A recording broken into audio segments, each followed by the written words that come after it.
పాడేరు 12వ మైలు. So, మనందరికీ పాడేరు గురించి చాలా తెలుసు. చిన్నప్పటి నుంచి విన్నాము.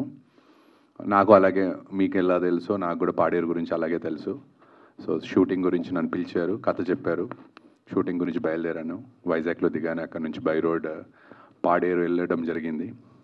సో, వెళ్తుంటే మధ్యలో ఒక చిన్న టెంపుల్ వచ్చింది. పాడేరు రాకముందు ఒక 2 కిలోమీటర్స్ ముందు. సో, అక్కడ అన్ని కార్లు ఆగుతున్నాయి. అందరూ చెప్పులిప్పి దర్శనం చేసుకుంటున్నారు.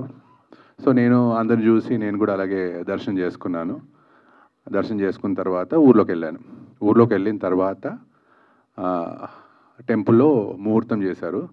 ఆ టెంపుల్ పేరు వచ్చేసి పాడేరు మోదమాంబ తల్లి. మోదమాంబ తల్లి. సో, చాలా ఫేమస్ గాడెస్ అండి. చాలా పవర్‌ఫుల్ గాడెస్. తర్వాత తెలిసింది ఏంటంటే, ఆ సినిమా ఈ పాడేరు 12వ మైలు సినిమా చేసేది ఎస్పెషల్లీ మోదమాంబ తల్లి మెయిన్ క్యారెక్టర్‌తో ఆ పవర్ చూపించడానికి చేస్తున్న ప్రయత్నమే ఈ పాడేరు 12వ మైలు.